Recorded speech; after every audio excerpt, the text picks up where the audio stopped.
Bonjour à tous, bienvenue sur Xamcast, le podcast qui parle de Neuchâtel Xamax fait par des fans pour les fans. Ce soir, je suis avec Alex. Salut Alex. Salut, salut. Et je suis avec Michael. Salut Michael. Bonsoir. Alors malheureusement, nos deux autres animateurs ne sont pas présents ce soir, donc comme d'habitude, on aurait espéré que Sylvain puisse faire son premier match, son premier épisode ce soir, mais malchance pour lui, il a percuté Sam à l'entraînement. Du coup, résultat des courses, ils sont absents tous les deux ce soir. Donc, Sylvain, Sam, on vous fait un gros coucou et puis à la semaine prochaine, du coup. Alors, au sommaire de cet épisode 9, on va vous faire un débriefing du match du 24 novembre contre le FC Chafouz à la Performance Arena. Et puis, on parlera d'un joueur de légende pour notre troisième épisode de la rubrique, justement, joueur de légende. Voilà. Alors, messieurs, ce vendredi 23 novembre, Neuchâtel Xamax se déplaçait à Chafouz, à la Performance Arena, pour le merveilleux déplacement de Chafouz, j'ai envie de dire, Michael en particulier, puisque tu nous as vendu du rêve dans le dernier épisode sur ce Évidemment. déplacement de Chafouz, qui est de loin ton préféré de la saison. Ah, évidemment, j'adore. Donc voilà, on espérait, après la victoire probante à Baden contre le FC Baden, que l'équipe puisse continuer sur sa lancée. Malheureusement, ça n'a pas été le cas, puisque ce match s'est achevé sur le score de 2-2.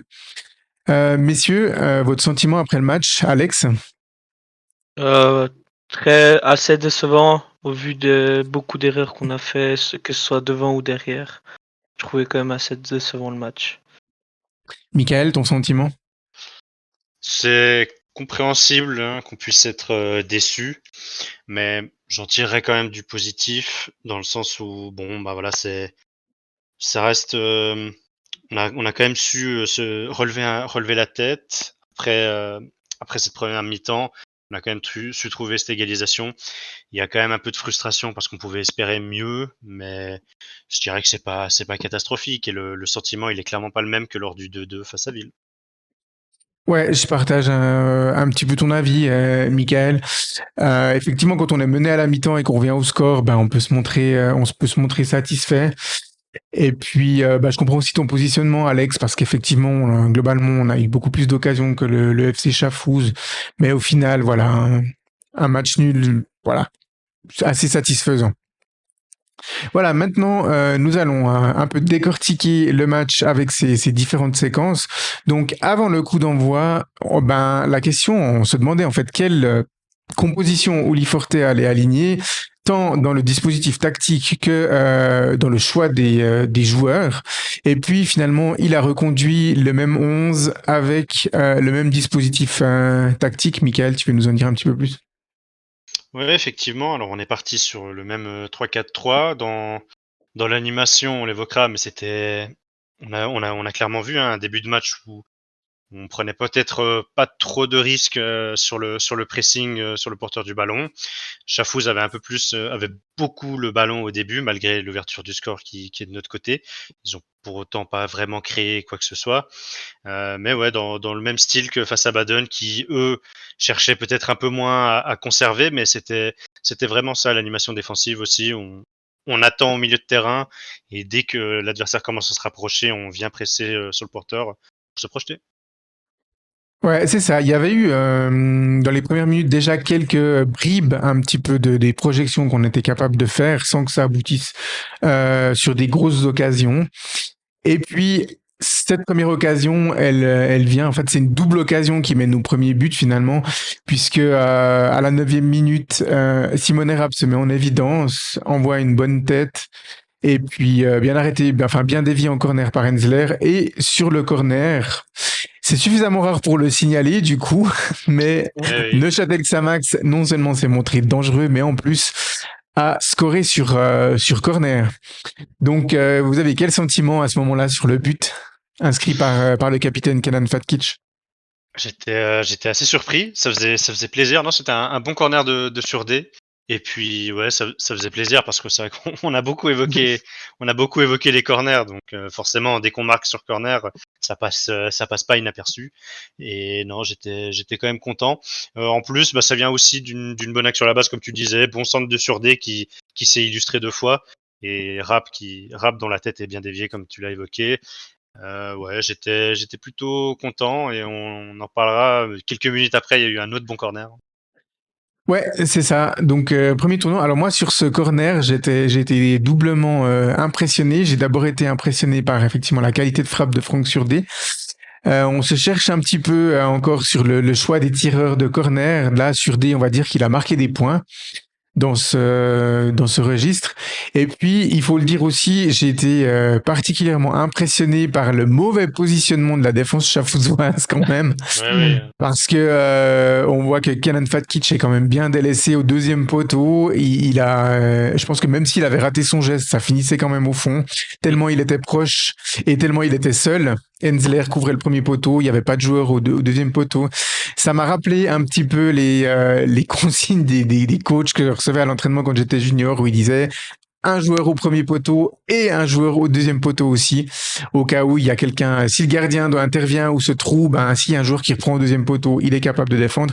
Et là, je pense que si Chafouz avait placé un joueur au deuxième poteau, à mon avis, il y avait de bonnes chances que Fatkic ne marque pas ce but. Le joueur aurait pu le contrer en jaillissant de manière un peu prompte. Donc voilà, il faut le souligner aussi, quand même une grosse erreur de placement de Chafouz sur ce but. Ils nous l'ont un petit peu offert quand même. Bah disons, Fatkic a l'air d'être, il a l'air de, c'est un peu marrant, il y a vraiment tout un tas de joueurs et Fatkic qui est en arrière, donc vraiment on a l'impression qu'il s'est faufilé pour se cacher derrière tout le monde et ouais, ensuite bah ça tombe sur lui et il envoie un ballon en étant je sais pas, à 2 mètres de la ligne de but peut-être. Effectivement, c'est très mal défendu et c'est d'autant plus sympa de voir qu'on en profite en envoyant un bon ballon. C'est ça. Alors celui-là, je pense que même Seferi ou pour les plus anciens d'entre vous, Fausto l'aurait mis au fond. Très Oui, clairement. c'était pas le plus dur. Hein. C'était pas le plus dur à mettre, surtout qu'elle arrive sur son pied gauche, donc en plus il est gaucher, donc voilà. Et puis donc consécutivement à cette ouverture du score, ben une bonne période xamaxienne. Tu l'as dit avant, hein, Michael, avec un deuxième corner qui aurait peut-être dû, avec un peu plus de réussite, amener sur le 2-0. Tu veux nous en dire un peu plus? Oui, bah encore un bon corner. Cette fois envoyé premier poteau avec Amrich, pardon. Amrich qui coupe bien la trajectoire, qui fait un bon geste, il place le pied comme il faut sans envoyer trop une frappe. C'est juste il met le pied pour que ça dévie. Il a bien coupé la trajectoire du ballon. Bon, ça touche la barre malheureusement. Et quand on voit que c'est quelques minutes après seulement qu'on encaisse un but, on se rend compte que ça Ouais. se joue des fois à des détails. Hein, Ça joue à des détails, mais je pense que ce but, il a quelque part il leur fait du bien. Hein. il a réveillé un peu Chafouz parce Ouais. que voilà, ils auraient pu se retrouver menés 2-0 après une quinzaine de minutes de jeu et puis 16e, personne ouais. n'aurait, ouais, c'était à la 16e, personne n'aurait trouvé rien à dire. Finalement, on aurait été très efficace sur deux occasions, mené 2-0 et puis voilà. Donc ils se sont réveillés. Mais bon, ça n'a pas été non plus la furia, hein, on va pas se le cacher. Non, non. Et puis l'égalisation, elle arrive vraiment un peu de nulle part. Enfin non, elle arrive pas de nulle part, elle arrive des Une grosse errements erreur. de la défense, quoi. Hein, il faut le dire. Oui, totalement. Alors c'est pas faux, effectivement. Se rendre compte qu'après un tout petit peu plus d'un quart d'heure, on est à la rue sur coup de pied arrêté et qu'on passe à vraiment un cheveu du 2-0, ça peut aussi réveiller. T'as sans doute aussi le coach sur le bord du terrain qui pousse sa gueulante et le capitaine, les leaders du groupe qui essayent de réveiller un peu l'équipe. C'est possible, même si bon, effectivement, c'est pas non plus comme si Chafouz s'était mis à devenir impressionnant d'un claquement de doigts. C'est vrai que le but, il vient surtout d'une très grosse erreur, de deux grosses erreurs. La séquence, c'est quand même, la séquence fait un peu peine à voir parce que c'est vraiment donné, quoi. Ajrovic envoie un mauvais ballon sur Atekame, un ballon, trop long. Atekame qui arrive pas à la prendre. Et puis ensuite, au milieu de terrain, bah c'est envoyé. Voilà, perte de balle, ça pardonne pas, c'est envoyé tout de suite et puis ensuite c'est dans les 16 ou même plus proche des 5 mètres avec Balai qui marque et là encore Abedini Abedini sur ce coup-là avait encore l'occasion de rattraper l'erreur de son coéquipier. Il était sur le ballon avant C'est ça, Balai il a 2 et mètres d'avance sur Balaï, clairement, il faut le oui, dire. il est clairement devant. C'est même pas Balai qui se faufile, qui prend de vitesse, qui fait je ne sais quoi. Abedini est devant. Abedini a tout ce qu'il faut et puis bah il rate le ballon quoi. C'est vrai que la séquence fait un petit peu peine à voir quand même. C'est un peu embêtant, effectivement. Il rate le ballon, puis ensuite Balaï, On un peu à la profite. manière de Fatkic sur le 1-0. Enfin voilà, il avait qu'à cadrer sa frappe. Évidemment, Guivarch est complètement esselé, complètement en retard sur l'action, mais il est en retard parce il va pas anticiper que Abedini va rater le ballon, donc il se retrouve en retard. Il joue pas mal le coup, lui. Donc de nouveau, je pense que Seferi ou Fausto l'auraient aussi mis ce but égalisateur en faveur du FC Chafouz. Donc voilà, 1-1. Ensuite, les débats s'équilibrent. Il n'y a pas de grosses occasions franches, ni pour une équipe, ni pour l'autre, pendant pratiquement une vingtaine de minutes. Et puis ensuite, tout part d'un corner offensif pour nous. Ouais, oui. Et puis 30 secondes plus tard, c'est but pour Chafouz. Donc voilà, si tu veux commenter un peu ce but, Michael, aussi. Ouais, bah transition. On a vu un peu de tout, hein, avec 2 bons corners et un corner qui finalement nous joue des tours. Non, transition offensive, mais bon, la plupart des Chafouzois étaient dans la surface. C'est pas non plus une contre-attaque à une vitesse folle, mais ouais, un peu l'impression qu'on a du mal à se replacer. On n'est quand même pas à notre affaire hein, sur ce coup-là. Et voilà quoi. Alors qu'à un moment donné, on a un 2-0 qui est possible, on provoque, on fait des erreurs directes qui permettent à Chafouz de revenir et passer devant. Ça s'est vraiment joué dans les deux surfaces hein, à ce moment-là. Et Ouais, clairement. puis, et puis ouais, c'est quand même un peu frustrant de donner des buts parce que c'est rare qu'un but vienne sans aucune erreur individuelle, surtout à un niveau où les équipes à forte identité de jeu, qui imposent leur style et qui sont par séquence juste impossibles à défendre. Eh ben, à cause d'une exécution parfaite, ben, elles sont plus, c'est des équipes de gros championnats. Ça, c'est pas ce qu'on voit en Challenge League. Donc, c'est rare qu'un but vienne d'une erreur individuelle, ne vienne d'aucune erreur de la défense. Ok, c'est quand même un peu frustrant de donner 2 buts. Là, c'est handicapant. C'est quand même vraiment handicapant d'être quand même un petit peu à la rue parce que cette contre-attaque, elle doit quand même pas arriver. Et encore une fois, ils ont la plupart de leurs joueurs dans leur 16 pour défendre sur un corner. Mhm. Ouais, c'est problématique de donner facilement 2 buts quand même. Ouais, alors pour moi, ce qui m'a déjà posé problème, alors que le premier ballon sur corner arrive sur une tête de la défense, aucun souci, ça arrive très régulièrement. Par contre, le deuxième ballon, il doit au minimum être disputé. Et là, Oui, il n'est oui. pas disputé et puis il permet à Chafouz de faire une transition défense-attaque optimale. Alors, tu disais avant, ils l'ont pas conclu de manière éclair non plus. Je pense qu'une défense à son affaire aurait pu stopper à au moins 2 reprises, je pense, cette contre-attaque. Mais voilà, le côté gauche de notre défense, c'était Surdé en piston et Winkler. Pas tellement à leur affaire sur ce coup. Et puis au final, Bouniakou se retrouve en bonne position pour armer une frappe imparable. Et Ouais, voilà, c'est 2-1 pour Chafouz à ce moment-là. Et là, gros soupir, quoi, devant ouais, notre quand même. télé. Ouais. Ouais.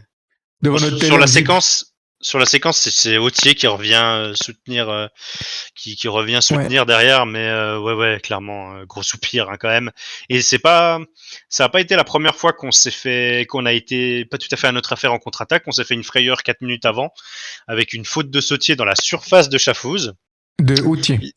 Euh, oui, une faute de Autier, ouais. Je sais pas ce que je dis. Bref, une faute de Il Autier a dans dit la surface de Sautier. Chafouz. Ah, j'ai dit Sautier.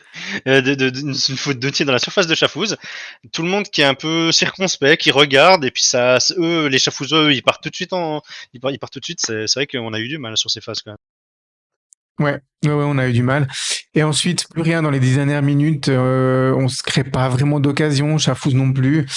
On rentre au vestiaire avec un désavantage de 1 but. Et là, c'est quand même un gros sentiment de frustration à ce moment-là, hein. On devait clairement pas être mené à la mi-temps au vu de la physionomie du match. Non, clairement, bah, on s'est quand même créé des bonnes occasions. Alors bon, que tout ne rentre pas, ok. Mais c'est vrai que c'est quand même un souci parce que là, il y avait quand même vraiment de quoi être frustré. On se rend bien compte que les deux buts, on avait franchement de quoi faire bien mieux. Et à ce moment-là, on peut se dire, ben, c'est compliqué de performer dans des matchs si en première mi-temps tu offres déjà 2 buts, quoi. Très Heu, clairement. Ouais, ouais. Et puis toi, t'as quel sentiment, Alex, à la mi-temps? Moi, mon sentiment à la mi-temps, c'est que on devrait pas être mené de 1. En tout cas, on devrait faire match nul à la mi-temps, en tout cas, ça c'est sûr. Hmm. Ouais, c'est clair. À minimum un match nul, mais on aurait même pu rentrer peut-être avec un avantage, mais Ouais, en l'occurrence, en tout cas pas avec ce désavantage. Et puis, donc, à la mi-temps, moi, personnellement, je m'attendais à ce que Willy Forte remonte un petit peu ses troupes, surtout d'un point de vue défensif, parce qu'il fallait recadrer ça, il fallait un peu ouais, bloquer les espaces quand Chafouz venait en contre-attaque, mais c'était vraiment, il fallait vraiment corriger des choses par rapport à des erreurs, parce que ouais, Chafouz, ils gagnent 2-1, mais ils ont pratiquement marqué sur leurs deux seules occasions. Il y a encore un arrêt de Guivarch, un tir qui passe à côté, mais voilà, ils ont une efficacité assez bonne sur nos erreurs défensives. Donc voilà, il faut corriger les erreurs défensives, mais tout en continuant à bien se projeter parce que on l'a déjà dit, mais offensivement, c'était pas un mauvais match jusqu'à maintenant. Et puis on sentait que en mettant toujours cette même intensité, voire même un petit peu plus, il y avait largement moyen d'aller retourner le match en notre faveur. D'autant que derrière, ils étaient pas non plus sereins, chafous. Donc voilà, il y avait la possibilité de continuer avec ce dispositif et puis voilà. Et puis du coup Forte à ce moment-là, il fait deux changements. Alors un premier changement poste pour poste, il remplace Mats Samrich par Fabio Saiz. Voilà. Et puis un deuxième changement qui nous personnellement ici au podcast nous a plus fait réagir. Il fait sortir Jesse Autier pour le remplacer. Alors numériquement par Johan Epito, mais ce changement entraîne une redistribution, enfin, un changement au un niveau changement tactique. tactique. Ouais, Michael, tu veux nous en parler un petit peu de ce changement tactique qui était pas extrêmement visible pendant le match. On a dû révisionner un petit peu le match après coup pour effectivement se rendre compte qu'il y avait bien eu ce changement tactique. Michael. Bah, c'est-à-dire qu'on est passé en 4-3-3 avec donc Ipito en latéral droit. Et puis, parfois c'était pas visible parce qu'en fait, Abedini, en tant que point de basse, revenait en défense dans les phases défensives. Donc il était quand même relativement proche de la défense. De base, il n'y avait pas un énorme écart et c'était assez compact. C'est pour ça que c'était pas tout à fait, pas toujours évident la défense à 4, mais c'est bien ce qu'on a fait avec Epito latéral droit. Et là, pour le coup, c'est vrai que voilà, Forte a fait son choix. Il estimait qu'il y avait quelque chose à changer dans la mi-temps et plus que du poste pour poste. Mais c'est vrai que moi personnellement, Epito en latéral droit, j'aime pas du tout. Je suis très content quand il joue, mais son poste c'est vraiment dans l'axe pour le coup. Il avait de l'envie, il cherchait à se projeter pour être disponible, mais comme doivent faire nos latéraux, mais avec un rendement quand même bien moindre qu'un joueur qui est vraiment de métier quoi dans ce poste. Et c'est même pas une critique, il y a un tas de centraux, de défenseurs centraux que j'apprécie et que je vois absolument pas comme une solution viable pour animer un côté, donc c'est pas un souci.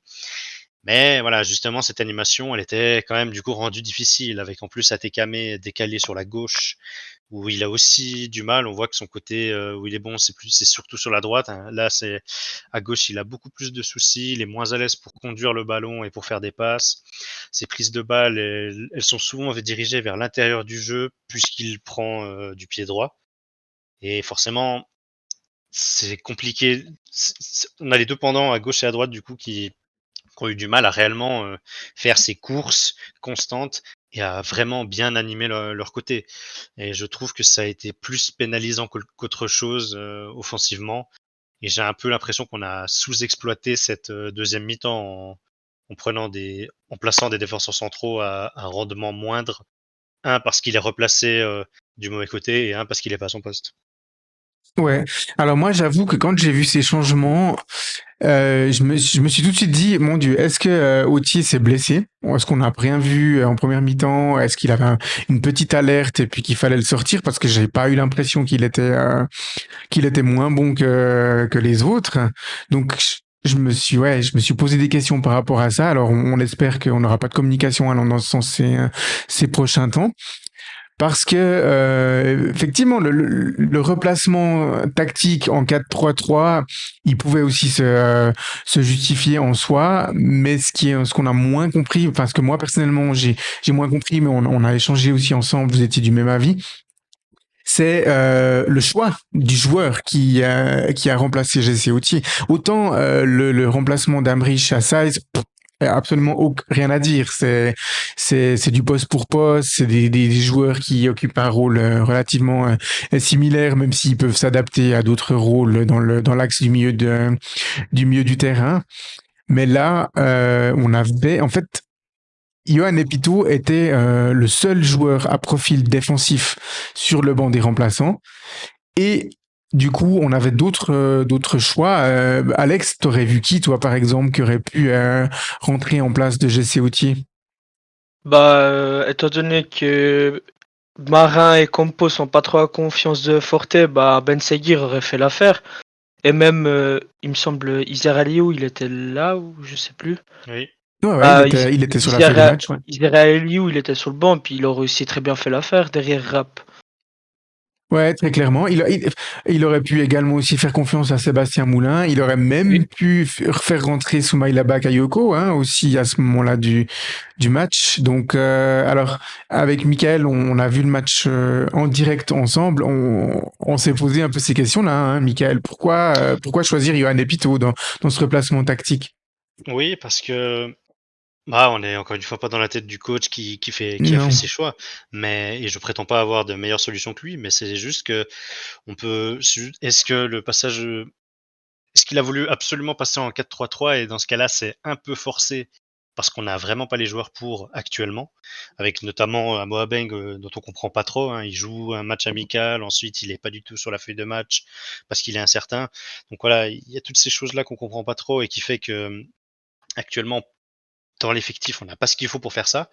Donc, s'il voulait absolument passer en 4-3-3, je trouve que c'est un petit peu forcé, étant donné les joueurs qu'on a dû aligner qui sont pas du tout optimisés pour ça, avec encore une fois quelqu'un pas sur le bon côté et quelqu'un pas du tout à son poste.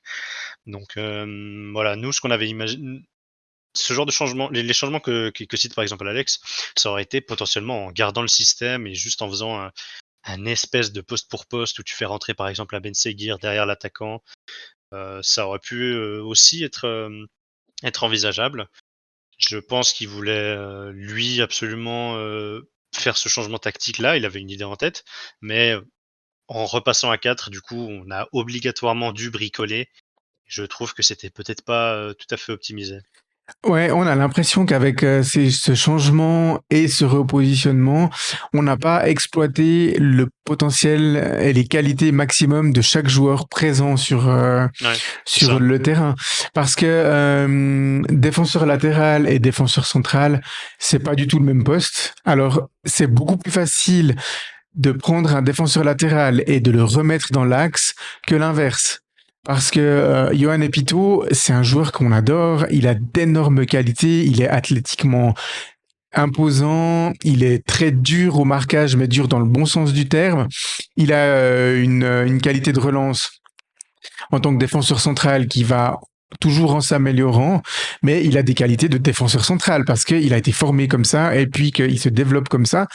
Et quand on le place sur le côté où il faut plutôt voilà bloquer les espaces plutôt que de bloquer le joueur, latéral, c'est je pense un des postes les plus exigeants en termes de course vers l'avant, course vers l'arrière. Et puis ça a rien finalement beaucoup moins, c'est beaucoup plus intense que les courses que peut faire un défenseur central. Donc voilà, c'était compliqué. Et puis moi, je me serais peut-être plus attendu effectivement à changer du poste pour poste, quitte à sortir Jesse Autier. Et puis, si vraiment il tenait à repasser à une défense à 4, eh ben de laisser Zakaria Tekame sur son côté droite et puis en décalant un des 3 joueurs centraux de la première mi-temps, Abedini, Ajrovic ou peut-être plus logiquement Winkler, qui est le seul gaucher des 3, pour le faire jouer sur le côté gauche. Alors c'est clair que on aurait eu un côté gauche beaucoup plus faible offensivement que le côté droite, mais on n'aurait pas eu les deux côtés affaiblis, parce que tu Ouais. l'as dit avant, Zakaria Tekame, il garde ses qualités sur le côté gauche, mais dans le jeu du pied gauche, débordé, centré avec le pied gauche, c'est pas là où il excelle, on le voit. Donc ouais. Donc on comprenait pas trop, et puis malheureusement ça s'est un petit peu vérifié, hein. Donc jusqu'à la, on va dire à la 70e, 75e, on a eu beaucoup de peine à être dangereux contre Chafouz. On avait des possibilités, des choses, mais c'était même pas le dernier geste ou l'avant-dernier geste qui ratait, c'était souvent bien avant. Donc à ce moment-là, on est un peu inquiet, hein. Moi personnellement, je l'étais, je sais pas vous. C'était quand même ouais, assez brouillon. Moi, j'étais pas forcément sûr qu'on revienne au score. Mais finalement, d'ailleurs, ça se joue sur un geste, un très beau geste de Saïs. Donc finalement, on voit que c'est voilà, il a fallu un petit éclair, on va dire de génie. Voilà, bon, c'est il a fallu une illumination quand même, hein, finalement, parce que derrière, c'était quand même très brouillon dans le jeu. Et oui, pour finir là-dessus, c'est vrai on attend de ces joueurs de couloir qu'ils soient capables de prendre de vitesse, de dédoubler de proposer du coup des dédoublements dans les passes pour déséquilibrer. C'est pas forcément là-dedans qu'on attend Epito. Donc la solution Winkler à gauche pour garder Atekame à droite, elle est pas parfaite non plus, mais c'est juste que bah, au lieu de deux bricolages, t'en fais un. En fait, c'est surtout que pour le 4-3-3, enfin pour passer à une défense à 4, t'es obligé de bricoler vu que t'as pas les joueurs. Donc voilà, encore une fois, hein, c'est pas, on n'a pas forcément, on n'a pas de meilleures solutions que Forte, mais c'est vrai Mhm. que du coup, ah ouais, on a fait deux bricolages au lieu d'un, et ça a été compliqué. Et comme tu le dis, on l'a vu, c'était très brouillon, et jusqu'à l'égalisation, mais qu'avec quand même un certain sens, on se procurait des demi-occasions, mais ça allait vraiment, c'était pas assez pour aller au bout. Mais au final, il y a eu cette égalisation. Je peux te laisser en parler. Oui, et cette égalisation qui vient à la 83e minute, tu l'as mentionné avant, hein, sur une passe géniale de Fabio Saiz, dans un rôle qu'on lui connaît pas forcément, hein. Il était vraiment sur le côté. Et puis, il adresse un centre. On voit il la met exactement là où il veut, puisqu'il lève la tête. Il voit que Soumaïla Bakayoko fait un bon appel entre deux défenseurs de Chafouz. Et puis, il la lui met exactement là où elle doit être, c'est-à-dire vraiment dans la zone où il plonge, mais pas trop proche de Hensler, qui peut pas intervenir. Et puis, Bakayoko n'a plus qu'à repousser la balle au fond. Alors, quand le centre est parti, j'ai vu que c'était Bakayoko qui le reprenait. J'ai un peu retenu mon souffle parce que on a mentionné à quelques reprises le jeu de tête de Soumaïla Bakayoko qui aurait dû aboutir à une ou deux grosses occasions dans des matchs en début de saison et qui n'ont pas forcément été cadrés. Mais là, pour le coup, il la reprend parfaitement. Et puis, pour une égalisation totalement méritée. On voit que Bakayoko, il est très très content, comme à chaque but qu'il inscrit, ses coéquipiers sont aussi très contents. Et on sent là que l'équipe est quand même soulagée. Ils avaient pas envie de repartir avec une défaite. Et puis pour toute l'abnégation qu'ils ont montré dans cette deuxième mi-temps, parce que malgré le fait que c'était brouillon, ils se sont pas découragés. Ils ont continué à aller de l'avant. Il y a eu des situations un petit peu chaudes parce que Chafouz n'était pas non plus une défense imprenable ce jour-là. Et puis voilà, on était aussi très content qu'à ce moment-là l'équipe revienne. Et là, on se dit, bon, il reste encore 10 minutes de jeu. Ce match, on peut le gagner comme on peut commettre une nouvelle erreur défensive qui nous coûte la victoire. Et puis, ben, finalement, il n'a rien été ni d'un côté ni de l'autre.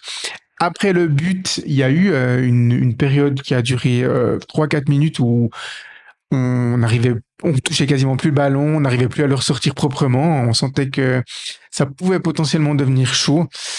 Et puis ensuite, on a repris un petit peu le jeu à notre compte. On s'est créé une ou deux chances, dont une assez grosse en toute fin d'arrêt de jeu à la 90, à la 93e.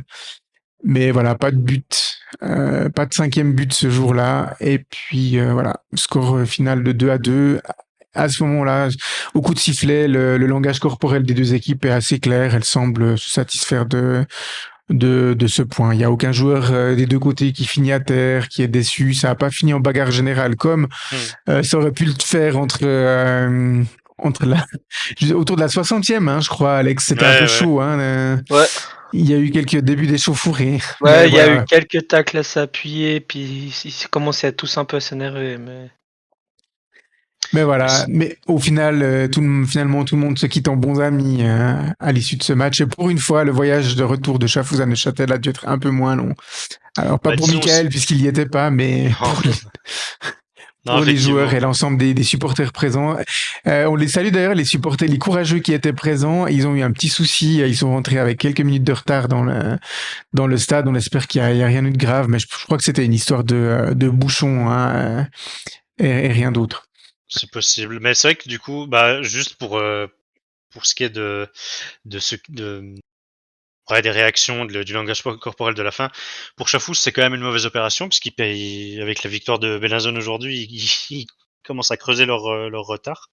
Mais c'est juste que je pense aussi que Chafouz pouvait pas nouer de grands regrets concernant cette victoire qui leur a échappé, parce que elle correspond quand même à une certaine logique, cette égalisation. Voilà. D'ailleurs, pour l'assist de Size, c'est marrant, il me fait penser à une passe D qu'il avait fait à Koïdé, aussi contre Chafouz, c'était en 2021, je crois. J'ai plus le but en tête, mais je vais te faire confiance. Je sais plus si c'était exactement une passe comme ça, mais je me souviens, puis Koïdé qui a dû faire une reprise. Mais bon geste hein, d'ailleurs de Bakayoko, c'est bien pour lui qui marque. Il fait exactement ce qu'on attend de lui dans cette situation. Hein. Il fait la bonne course, le bon timing de la tête. C'est vrai qu'on sait que c'est clairement pas sa qualité. On l'a déjà vu à plusieurs reprises. Donc c'est bien pour lui. Oui, après un début de saison où il a été beaucoup titularisé, il traversait un peu une période un petit peu plus creuse pour lui. Il a été régulièrement sur le banc là ces derniers matchs, mais c'est bien aussi que les attaquants marquent en sortie de banc. C'est ça, c'est bon pour la confiance, même si voilà, finalement il a joué 15 minutes avec le temps additionnel, mais il a marqué un but. Donc voilà, bon pour la confiance. Et puis c'est bien si ça donne un petit peu des migraines à Forte sur le choix des attaquants. C'est Du coup, toujours aucun entraîneur va se plaindre d'avoir plusieurs solutions, effectivement. ouais, d'ailleurs, je crois dans les interviews dans la presse, Willy Forte ne se montrait pas non plus trop déçu de ce point pris à Chafouz. Non, Du effectivement. coup, vous avez encore des choses à développer sur ce match, messieurs? Bah, je dirais que pour ce nul, c'est vrai que comment? C'est quand même dommage pour plusieurs raisons, hein. Finalement, si, si on nous écoute bien, on peut quand même se dire que que c'est quand même embêtant de faire un nul où on a concédé 2 buts franchement évitables et tout, enfin, etc. Mais je trouve que voilà, si on devait être une équipe qui souffle un peu le chaud et le froid en gagnant facilement un week-end là comme contre Baden, en faisant un point un peu moyen à l'extérieur comme ce soir, mais qui est quand même capable vraiment de gagner assez régulièrement et d'être une équipe assez stable, je trouve que c'est nettement pardonnable. Parce que donc c'est surtout maintenant on va voir si on enchaîne, mais ce genre de point là, je trouve pas que ce genre de match nul, même contre la Lanterne Rouge, je trouve pas qu'il fasse forcément tâche en soi. C'est sûr que si on était si on était le FC Toon qui actuellement lutte pour la montée, ça poserait peut-être un petit peu plus de problèmes d'aller perdre des points là-bas. Donc voilà, c'est peut-être un peu dénué d'ambition mon discours, mais c'est pas non plus moi qui décide de ce qu'on vise sur cette saison quoi. Et je dirais compte tenu de la situation où on est une équipe qui, pour le moment, on va dire jusqu'à nouvel ordre, tant qu'on a cette bonne avance, se projette pour être une équipe, on va dire un peu moyenne de Challenge League. Je suis pas non plus scandalisé par le fait d'aller faire un nul, même si c'est contre la Lanterne Rouge là-bas, qui fait beaucoup de matchs nuls en ce moment, hein, donc à peu Ouais, près c'est tout ça, le j'allais monde. le dire. Chafouz, alors pour l'instant, ils payent leur très mauvais début de championnat. Ils ont aligné quoi, 5 ou 6 défaites de suite. En tout cas, 5, c'est Ouais, sûr. ouais, ils ont connu un début de saison vraiment cauchemardesque, hein, pour le coup. Et Et puis, une équipe qui était pas prête. Il y a des joueurs qui sont arrivés vraiment en toute fin de mercato. On connaît le mercato particulier, on va dire, du FC Chafouz. Mais depuis, même si ça se remarque pas au niveau du classement, mais ils se sont quand même un peu repris. Et puis, ils restaient sur une bonne série d'invincibilité, comme tu le disais, avec beaucoup de matchs nuls, mais quand même, ils avaient plus perdu depuis un certain moment. alors, il y a Donc, juste eu Toul en dernière minute le 11 novembre. Mais avant ça, c'est vrai que leur autre défaite, c'était en septembre, tout début septembre.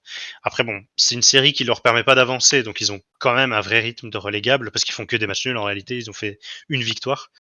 ouais. Mais c'est juste que tout le monde est un peu passé par ce tarif jusqu'à maintenant. Je suis pas forcément scandalisé que ce soit notre cas aussi. C'est C'est plus dans ça, il ce y a sens-là plus que de je la dis. moitié des adversaires de Chafouz qui sont repartis avec un match nul actuellement, il faut le dire. En 15 matchs, ils ont fait 8 nuls, donc Ah ouais. voilà. Donc voilà, du coup c'était très important d'avoir joué le match aller chez eux. Le premier match, on a profité, on a été les 5 premiers adversaires à les battre consécutivement au début de saison. Donc voilà, surtout dans le contexte de cette journée de Challenge League où seuls Belinzone et Stade Lyonnais ont remporté la totalité de l'enjeu. Sinon, à part nous, le match entre Arouessian et le match 0-0. qui a opposé Vaduz à Ville s'est soldé aussi par un match nul sur le score de 2-2. Donc ouais, à part Belinzone et Nyon, un peu du surplace pour toutes les équipes. Donc voilà, Stade Lyonnais passe troisième au classement devant nous. Et puis ensuite, on a entre nous quatrième et puis Baden neuvième. Il y a 3 points d'écart. Puis là, un petit trou s'est quand même fait en 2 journées entre le neuvième et le 11e, puisque Baden compte 5 points d'avance sur Chafouz. Donc nous, on en 10e. a 8. Oui, entre le 10e, pardon. Donc voilà, un petit trou qui serait bien de maintenir jusqu'à la fin, on va dire. Mais à l'issue de la prochaine journée contre Vaduz, on peut très bien décoller, comme on peut se retrouver neuvième suivant les Ouais, différents résultats. c'est la réalité, hein, de la C'est Challenge la League. réalité de ce classement. À mon avis, ça va durer comme ça jusqu'à la trêve. Il y aura peut-être un deuxième wagon qui va se créer, mais pour l'instant, il y a un wagon avec Sion et Thun. Ensuite, un gros wagon jusqu'à la 9e place. Et puis, Chafouz qui est pas trop loin non plus. Donc voilà, on parlera de la prochaine journée en conclusion d'épisode Mhm. du coup. Ouais. Voilà, on peut passer à la prochaine séquence qui est donc le 3e épisode du joueur de légende. Alors, le joueur dont on va parler ce soir n'est pas forcément un joueur qui a joué énormément à Neuchâtel. C'est pas forcément un joueur qui trône dans les sommets statistiques. Mais on voulait en parler ce soir parce que on le sait, c'est un joueur qui est extrêmement apprécié par l'ensemble de la communauté xamaxienne. Et puis aussi parce que il a été un grand artisan des 2 matchs de légende que nous avons déjà couverts dans cette Et oui. rubrique-là, à savoir le barrage contre le FC Haro et puis enfin de promotion-relégation contre le FC Haro, mais aussi ce fameux match du dernier épisode contre le FC Saint-Gall que nous avons gagné à 8-11. Il a même été le buteur de ce match-là. Vous l'avez compris, pour ce 3e épisode de Joueurs de légende, on voulait rendre hommage à Geoffrey Tréant. Donc, Geoffrey Tréant, comme je le disais, il a évolué seulement 4 saisons à Neuchâtel Xamax en 2 passages. Il est arrivé depuis Servette en 2010-2011 et puis ensuite il a joué cette saison. Donc il a joué la saison 2010-2011 où, faut-il le rappeler, il nous maintient en Super League avec ce but puisque avec les autres résultats en fin de saison, on a terminé 1 point devant Saint-Gall et on a évité la relégation. Donc cette victoire et ce but ont été décisifs. Et puis ensuite, il a joué la saison 2011-2012 qui, comme tout le monde le sait, s'est soldée par une relégation administrative sous la présidence de Boulat Chagayev. Donc, il a quelque part été obligé de quitter le club à ce moment-là, comme l'ensemble des joueurs de la première équipe. Et puis un deuxième passage, un retour en fanfare en 2017 sous enfin la présidence Bingli et puis sous les ordres de Michel de Castel. C'est une saison qui restera dans les annales aussi, puisque même si on évolue en Challenge League à ce moment-là, on a obtenu la promotion, on va dire, de manière assez historique, hein, une très très belle saison, seulement 2 défaites sur la saison, et Geoffrey Tréant a été l'un des grands artisans de cette saison-là. Puis il a joué encore la saison 2018-2019, qui était la saison donc en Super League. Et voilà, ensuite il est parti du côté d'Étoile Carouge, où il a terminé sa carrière de joueur avant de se recycler comme entraîneur. Où il officie maintenant à Étoile Carouge, ou non, à Mérin. Hein. Non, Carouge 2. Carouge 2, il est avec En l'Étoile deuxième Carouge ligue. 2. Ouais. Donc Geoffrey Tréant, c'est quand même 113 matchs avec Neuchâtel Xamax. Il s'est fait l'auteur de 22 buts et 19 passes décisives, ce qui fait qu'il a été impliqué sur 41 buts en 113 matchs. C'est une assez bonne moyenne, hein, quand même. C'est pratiquement, il est impliqué sur un but tous les 3 matchs, ce qui est une bonne moyenne. C'est un joueur qui, voilà, quel souvenir vous gardez-vous de Geoffrey Tréant? J'imagine Alex et Michael, c'est plutôt de son deuxième passage, évidemment. Mais quel souvenir vous gardez de Geoffrey Tréant en tant que joueur et puis en tant qu'homme? Après, on parlera un peu des moments clés de sa carrière à Neuchâtel, mais quel souvenir vous gardez du joueur et de l'homme? Je dirais que moi, je m'en souviens. Ouais, c'est vrai que pour l'homme, bon, c'est surtout les quelques fois où on a pu l'entendre, ça avait l'air d'être quelqu'un qui a, ouais, la tête sur quelqu'un qui a la tête sur les épaules, quelqu'un d'assez sympathique. Mais c'est vrai que surtout en tant que joueur, il avait quand même, il avait quand même un joueur avec un vrai toucher de balle, quelqu'un qui est capable de délivrer beaucoup d'assists et mais aussi de beaucoup marquer. J'ai en tête, je pense que je peux déjà l'évoquer, mais j'ai en tête un but en particulier, même si c'est un but un peu aléatoire de Challenge League, mais c'est un but qui m'a vraiment marqué. C'était son but face à Vaduz en 2017, où il m'a marqué parce que je me souviens de la réaction et de comment je l'avais vécu au stade. Donc c'est pour ça que je le garde en tête, même si c'est effectivement en revoyant les images, son but en dehors de la surface, c'est plutôt une tentative de centre, mais ça donne un sacré but sous l'équerre. Et ouais, je me souviens de lui notamment pour ça, et puis bah pour pour sa superbe saison avec nous, notamment lorsqu'on est monté. C'était quand même un sacré apport qualitatif d'un point de vue technique, ce joueur. On avait quand même une très belle équipe cette année-là. Ouais, on aura l'occasion effectivement d'évoquer peut-être un jour de la qualité de cette équipe qui était incroyable hein, pour la Challenge League, hein, c'est clair. Ouais, Alex, toi tu gardes quel souvenir de Geoffrey Tréant? Bah moi, le plus gros souvenir que j'ai de lui, c'est le fameux match contre Aro. Puis après, comme Michael a dit, c'est un peu tout, son toucher de balle, ses passes. C'était un très bon joueur pour nous quand il était chez nous.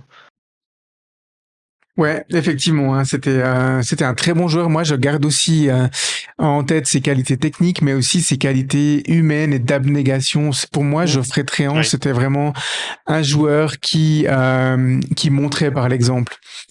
Il avait une activité assez impressionnante puisqu'il jouait sur les côtés. Il a joué passablement à droite, mais il a joué plutôt à gauche dans son deuxième passage chez nous, même si c'était une époque où les deux ailiers permutaient beaucoup, donc on le voyait aussi de temps en temps se balader du côté droite.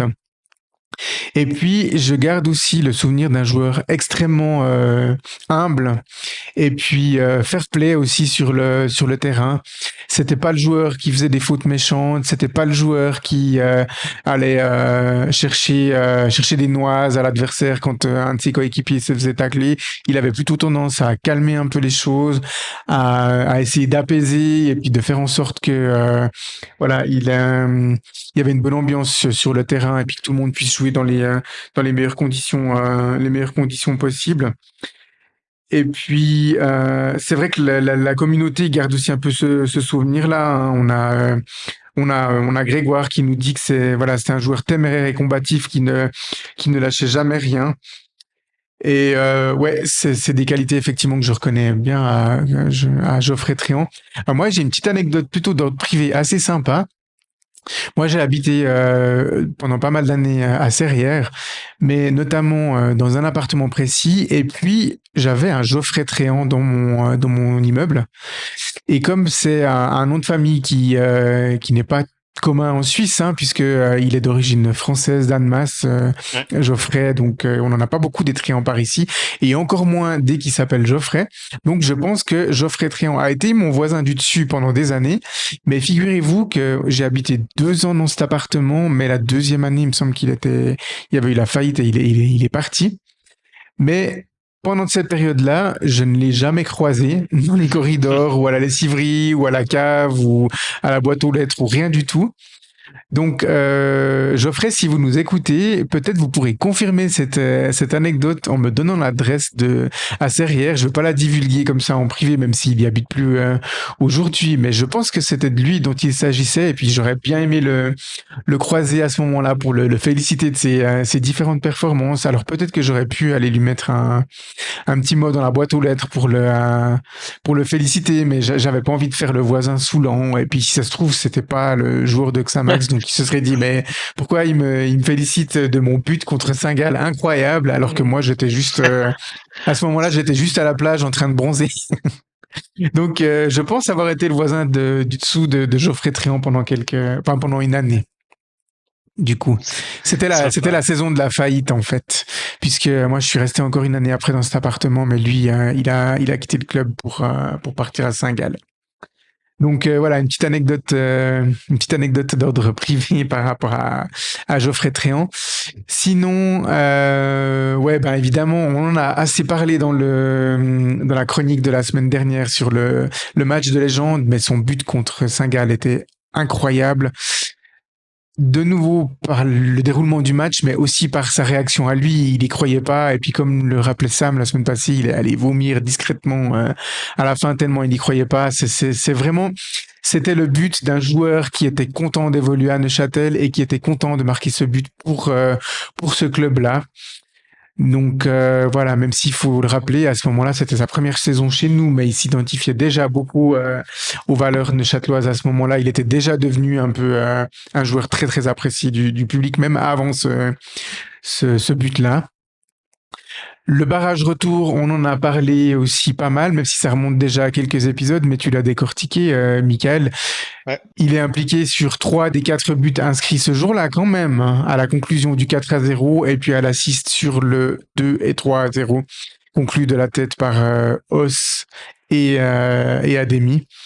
Mais on oublie souvent son mérite individuel dans ce match-là parce que c'était une prestation collective incroyable ce jour-là. Mais si ça avait été un match lambda et qu'il avait fallu élire l'homme du match, il l'aurait gagné sans aucun problème. Ah, il a aussi mis son tir au but, hein, d'ailleurs. Et il a mis son tir au but, ouais, à un moment de pression, à un moment de grande pression, comme tous les autres tireurs neuchâtelois. Donc voilà, il a rempli le cadre et puis il a réalisé une superbe interview aussi à la fin du match où il y croyait pas du tout. Et puis les premiers mots ont été vraiment sympas pour tout le club, pour tous ses coéquipiers, l'ensemble du staff technique. Et puis il avait une pensée aussi pour les supporters. Donc je garde aussi ce souvenir-là assez assez fort de Geoffrey Tréant. Et puis le troisième souvenir, c'est un peu plus insignifiant parce que c'est pas en lien forcément avec un match, mais c'est une interview qu'il a donnée sur les canaux de Blue Sport. Ça s'appelait encore Téléclub à ce moment-là puisque c'était en 2017. Et puis, il venait en fait de signer à Neuchâtel pour son retour. Donc, on va rappeler un peu le contexte à ce moment-là. C'est qu'il avait joué à Haro la saison précédente en Challenge League. Donc, il avait été notre adversaire lors de la saison de la chute et de la promotion du FC Zurich qui était à ce moment-là dirigé par un certain Uli Forte. Et puis, il avait réalisé à titre individuel pas forcément une mauvaise saison, hein, puisqu'il avait inscrit 10 buts pour le FC Haro, mais par contre, la saison collective du FC Arrow n'avait pas été à la hauteur des attentes. Et puis voilà, il était encore sous contrat, si je me trompe pas, une année, mais euh, Christian Bingli avait sorti un petit peu le chéquier pour permettre à Tréant de revenir à Neuchâtel, chose qu'il avait faite. Par contre, comme il avait pris un carton rouge, je crois, lors de son dernier match à Arrow, il était suspendu pour la première journée qui, hasard du calendrier, opposait Neuchâtel Xamax au FC Arrow. Un match qu'on avait gagné d'ailleurs sur le score de 2-1. Et puis, comme il était suspendu, eh bien, il avait été invité sur le plateau de Téléclub et il avait eu des mots assez forts parce que sur le plateau était présent, je sais plus le nom du journaliste, je crois il travaille plus à Blue Sport aujourd'hui, mais c'était Gabé Chapuisat qui était le consultant à ce moment-là. Et puis le journaliste donc avait demandé à Geoffrey Tréant si voilà quels arguments en fait Christian Mangli avait dû donner à Geoffrey Tréant pour lui donner envie. Et puis là il avait une réponse qui avait touché, je pense, tout le cœur de tous les supporters xamaxiens, parce qu'il avait dit bah honnêtement il a pas dû avoir d'arguments, le président Mangli, parce que sur ma wish list avant de mourir en tant que footballeur, je voulais rejouer à Xamax. Donc ça, c'est des mots qui sont quand même assez forts. Je sais pas si vous vous souvenez, si vous avez, je sais pas si vous avez des souvenirs d'avoir assisté à ce match. Peut-être pas à la télé, non, parce que du coup c'était un match à la Maladière. Donc moi j'ai vu ça après coup en fait, Ouais, moi quand j'étais au j'ai stade aussi. ouais, on était au stade. Donc j'ai vu ça après coup. Et puis ça m'avait énormément touché parce que je me dis ça venait quand même d'un joueur qui n'avait joué que 2 saisons et puis qui revenait en disputer à ce moment-là une troisième. Il avait signé un contrat de 1 an avec une année en option, donc il n'avait pas non plus signé pour 5 ans.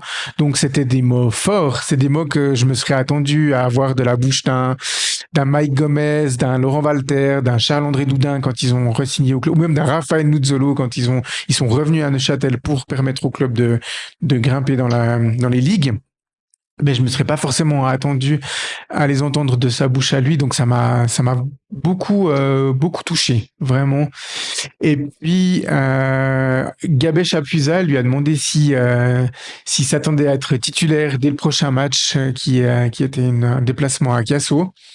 Et puis, il a eu une réponse très humble finalement, où il s'est dit, ben voilà, je suis en forme, je pourrais jouer, mais voilà, j'arrive dans un contingent de qualité. Et puis, je sais que ma place ne sera pas acquise et je devrais me battre à l'entraînement pour montrer au coach que je mérite d'être titulaire. Et puis là, Gabé, il avait été assez péremptoire. Il avait dit, non, mais je suis sûr, je suis sûr qu'il sera titulaire au prochain match. Et puis, une fois n'est pas coutume, Gabé Chapuisat avait été prophétique, puisque Geoffrey Tréant avait été titulaire le match suivant, et puis il avait inscrit le deuxième but d'un tir très subtil, et il avait assuré la victoire de ses couleurs, de nos couleurs, 2-0 lors de ce match. La suite, c'est de l'histoire. C'est une belle histoire, puisque c'était la dernière promotion qu'a connue le club à ce jour. Et puis c'est une saison qui mériterait presque un épisode à part entière, tant il y aurait de choses à dire. Dites-nous si, chers auditeurs, si vous voulez qu'on parle un peu plus en détail une fois de cette saison historique 2017-2018 de Neuchâtel Xamax, FCS à l'époque. Et puis aussi, Ouais. on a évoqué ses qualités, et notamment ses qualités aussi sur coup de pied arrêté. C'est lui qui tirait les coups francs et les corners aussi. Et moi, je me suis amusé à regarder qui il avait fait ses passes décisives, parce que moi, je partais avec l'a priori qu'il avait pas mal dû régaler Nuzzolo. Michael, c'est Finalement, notre statisticien de génie. Il a des statistiques pour tout. finalement, ces 12 passes décisives ont été transmises à 9 joueurs différents quand même.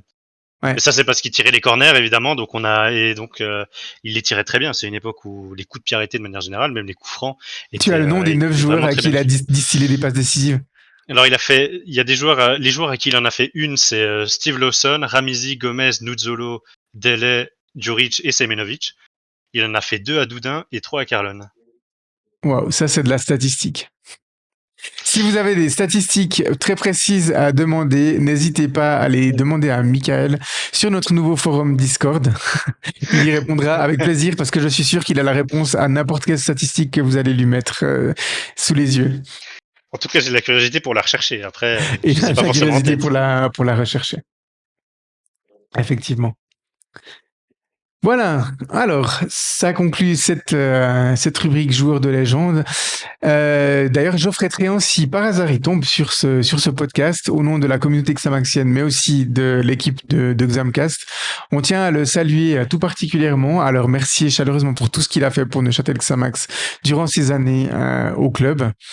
Et puis voilà, on espère avoir de ces nouvelles par ce biais. N'hésitez pas à nous contacter, Geoffrey, si vous écoutez ce podcast.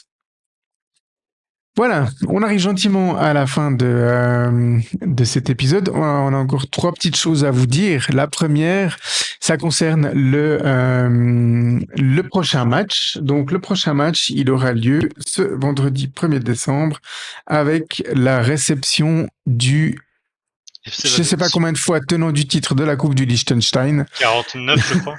49, je sais même pas comment on dit l'adjectif. Ou ils ont peut-être eu de la 50e, je sais plus. Donc la réception du FC Vaduz. Qu'est-ce que vous attendez de ce match, Alex? Bah, j'espère quoi. Quand même continuer sur la lignée des 2 matchs, à quand même avoir du bon jeu. Bah, éviter ces erreurs défensives un peu bêtes qu'on a fait contre Chafouz. Puis si on les évite, bah, ça va être un bon match. Ouais, Michael. Et FC Vaduz qui en a 49, voilà, pour confirmer. Je sens que tout le monde était très Voilà. stressé de pas avoir la réponse Il exacte. prend les stats même en direct, il est incroyable. Oui, alors moi, ce que j'ai envie de dire déjà, ce qu'on peut attendre de ce match, que dire si ce n'est gagner, parce que là, c'est pas forcément les mêmes attentes lorsqu'on joue à domicile. L'objectif plaisir un peu évoqué en amical contre la Chaux-de-Fonds et dont on a reparlé récemment dans l'émission, cet objectif aussi flou soit-il, il est pour l'instant pas rempli. Faut quand même bien se le dire. Les Neuchâtelois broient un peu du noir à la Maladière et venir jouer dans nos contrées, On c'est un aimerait peu. qu'il broie du rouge et noir, en l'occurrence du rouge Voilà. la semaine prochaine. Ouais, parce que c'est venir jouer dans nos contrées, c'est un peu synonyme ces derniers temps pour notre adversaire d'occasion parfaite pour faire des points ou pour se relancer si on joue un adversaire qui est dans une disette comme le FC Vaduz. Sur les 25 derniers matchs à domicile, donc on a fait 5 victoires, 11 nuls, 9 défaites, 26 points pris sur 75 possibles. C'est quand même apocalyptique comme bilan à domicile. C'est pas la peine de chercher. Il y a que Vaduz qui fait le même bilan que nous sur ses 25 derniers matchs à domicile en Swiss Football League, je précise. Ouais. Donc je veux dire, on est tous ici très fidèles, on va tous au stade, au point de continuer à aller au stade même l'année passée, malgré la saison de galère. Mais on peut pas le jouer les étonnés et les déçus en voyant que le grand public ne fait pas de même et ne suit pas. Pour une personne qui ne ferait pas 100% des matchs à domicile, il faut limite être chanceux pour faire partie de ceux qui voient Xamax gagner à domicile. Et c'est vrai que c'est un problème. Et sur cette saison même, une victoire 3-0 contre un Chafouz absolument pas prêt, un accident de parcours de Thun qui ensuite, après ce 4-0, a enchaîné les victoires. Ça suffit pas à remplir cet objectif pourtant déjà peu ambitieux de prendre du plaisir. Donc il serait temps d'arrêter de constamment décevoir à la Maladière. C'est vrai que là, c'est le plus important pour moi. Je suis bien plus exigeant lorsqu'on est à domicile parce que c'est vraiment important. À défaut d'avoir des ambitions, il faut quand même au moins qu'on soit une équipe qui fait plaisir à son public. Et en ce moment, les statistiques vont clairement pas dans notre sens avec ces 5 matchs sur les 25 derniers matchs possibles à domicile de championnat. Il faut quand même être capable de donner un peu de plaisir à ce public. Vaduz, c'est vrai, en ce moment, n'est pas dans une bonne forme non plus. Et bien sûr, continuer de prendre des points sur la 10e place, ça serait toujours plus rassurant. Mais au-delà de ces objectifs comptables qui sont pour le moment encore un peu abstraits, il faut gagner. À domicile, il faut quand même commencer à faire redémarrer la machine, c'est important pour le public. Ouais, c'est clairement. Je suis d'accord avec toi. Je vais pas me répéter, Michael, sur cet aspect-là. Ce que je vais dire, par contre, c'est que, de nouveau, j'attends de voir quels seront les joueurs à disposition de Uli Forte pour quel choix tactique au final.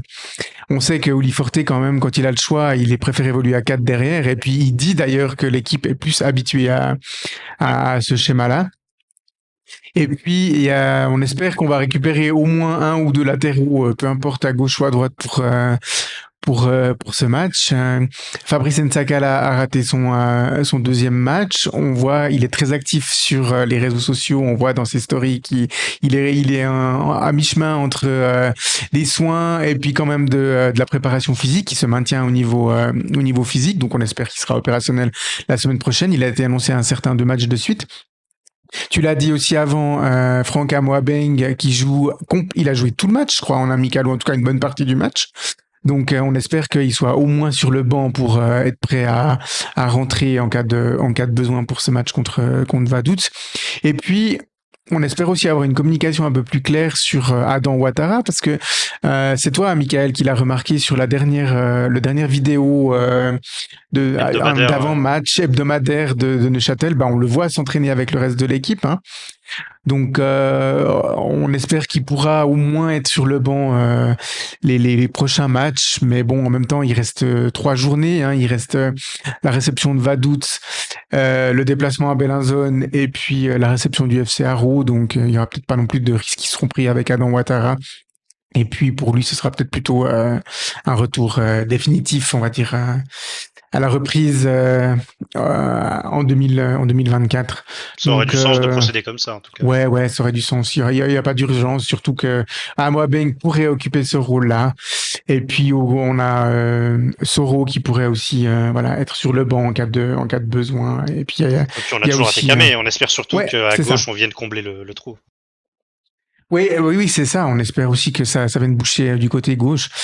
Atekame qui, faut le noter aussi, nos 2 joueurs, Franck Surdé et puis Zachary Atekame ont joué avec les M21 la semaine passée. Et puis quand on voit que Alvin Sanchez s'est assez sévèrement blessé à l'issue de ce match contre la Roumanie, on se dit que on est content que ce soit pas arrivé ni à Surdé, qui est assurément un de nos meilleurs éléments depuis le début de la saison, ni à Atekame qui est en pleine progression et qui est indispensable parce qu'il est actuellement le seul latéral valide à 100% de l'équipe. Donc voilà. Et puis on a aussi Castri Timeri qui c'est alors pas avec les M21, mais il y a eu plusieurs joueurs là qui se sont un peu grièvement blessés pendant la trêve, des joueurs suisses, ouais. Donc tant mieux, c'est pas arrivé à nous protéger. Ouais, effectivement, Surdé qui a fait une passe décisive d'ailleurs contre l'Arménie, pour noter ça. Après, sinon, Atekame, lui, il a eu sa première titularisation face à la Roumanie, mais sur le côté gauche. Ça s'est pas méga bien passé. Sur le côté gauche, comme on l'évoquait, et ouais, c'est clair que c'est plus délicat pour lui sur ce côté-là. Ouais, clairement. Et puis, 2 petites attentes que j'ai par rapport à ce match qui n'ont pas grand-chose à voir avec le sportif. La première, j'espère que les spectateurs auront un accueil assez chaleureux pour notre ancien capitaine, Liridon Berisha. Et puis, j'espère qu'il nous fera aussi un petit cadeau à nous, comme il en a fait un au FC Ville pendant ce week-end, en se faisant l'auteur d'un autogol. Effectivement. Donc, voilà. Liridon Berisha est un joueur que j'appréciais beaucoup et puis j'étais un petit peu triste, on l'a déjà évoqué sur notre antenne de son départ. Donc voilà, j'espère que les supporters n'auront pas la mémoire trop courte et puis qu'ils lui réserveront un petit hommage. Et puis la deuxième chose, c'est un petit peu un coup de gueule contre les règlements de la Ligue, mais j'y crois pas trop, mais je pense que le FC Vaduz va venir en rouge et puis que nous allons devoir évoluer dans notre maillot blanc. Je sens déjà que ça va se passer comme ça, mais je trouve tout simplement scandaleux qu'il n'y ait pas un règlement qui oblige l'équipe qui évolue à l'extérieur à s'adapter aux couleurs de l'équipe qui joue à domicile. Et que le FC Vaduz, quand ils viennent à Neuchâtel, comme quand ils vont, je sais pas, à Thun ou autre, ils portent des couleurs qui sont ni le rouge ni le noir. Enfin, les sports américains ont quand même souvent réglé ce problème en disant les équipes qui jouent à l'extérieur, elles ont un maillot à consonance blanche et puis l'équipe qui est à domicile, elle porte les couleurs qu'elle veut. Voilà, ça s'est un peu moins produit cette année. C'est peut-être aussi par le fait qu'il y a des joueurs, des équipes qui n'évoluent pas forcément dans nos couleurs à nous, mais quand même.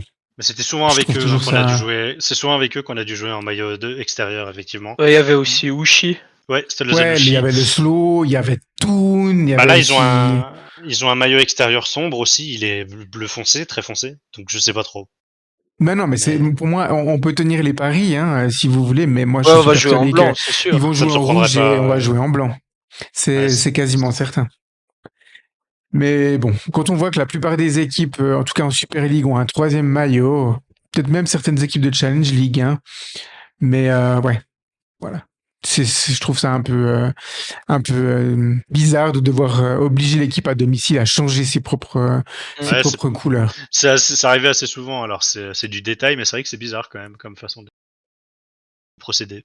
Ouais. Ah, c'est assez désagréable, quoi. C'est... Bah, il y a qu'à voir, c'est Baden qui a joué en rouge et noir face à nous, les gens étaient limite contents du but après 40 secondes. Ouais, c'est ça. Ceux qui n'avaient pas compris. Hein. Voilà, quand ils ont vu que c'était Guy Varche qui avait pris le but, ils se sont dit ah merde. Vous voyez bien pas qu'il y a le un bon. souci. Ah, mais c'est vrai que Baden qui joue en rouge et noir chez nous, c'était Ah oui, C'était c'est vrai, incongru. rouge et blanc. C'était incongru, on le conçoit. Voilà, je voulais, avant qu'on conclue l'épisode, encore dire deux petites choses. La première, chers auditeurs, c'est que nous avons ouvert cette semaine notre serveur Discord à la communauté. Donc, n'hésitez pas à nous contacter sur nos réseaux sociaux. Le Discord n'est pas ouvert public, il faut avoir une invitation, mais je vous en envoie une volontiers si vous souhaitez rejoindre le Discord. C'est l'occasion de venir discuter en direct aussi avec nous, soumettre vos questions pour la communauté que nous répondons lors des épisodes. Et puis régulièrement, en fait, quand on n'a pas l'occasion de se déplacer à l'extérieur, on regarde les matchs ensemble. Donc c'est aussi l'occasion de venir discuter avec nous et puis de parler en regardant à la télévision le match de Neuchâtel Xamax ou de parler un peu avant le match ou après Oui, le disons, match. C'est avec grand plaisir qu'on vous accueille. c'est ça, si on se déplace pas, on peut faire le jour de match, ce qu'il y a autour, avant ou après match, c'est l'occasion de discuter. Ouais, tout à fait. Et puis, je voulais clôturer l'émission en mentionnant évidemment l'interview que nous avons eue sur RTN. Alors, je l'ai plus eu moi à titre personnel, même si je représentais le collectif, le groupe Votre de représentant. Xamcast. J'étais le représentant du coup de Xamcast à ce moment-là. Et puis, je tenais à remercier chaleureusement RTN, mais bien évidemment en particulier Jean-Paul Pichy, journaliste. Je sais qu'il nous écoute de manière assez assidue, donc il est en train de transpirer à ce moment-là puisqu'il m'a dit qu'il écoutait en faisant son sport. Donc voilà, Courage. on le salue. Courage, courage Jean-Paul. On vous salue et on vous remercie pour le travail que vous avez fait et qui nous a déjà amené une bonne visibilité. Et puis voilà, on est très très reconnaissant de cette interview et on en est aussi très content. Voilà, c'est la fin de cet épisode 9. Merci à vous, chers auditeurs. Vous êtes toujours aussi nombreux à nous suivre et ça nous fait bien plaisir. Et puis merci à toi, Alex. Merci à toi, Michael. Et puis à la semaine prochaine. Bye bye. Salut. Bye.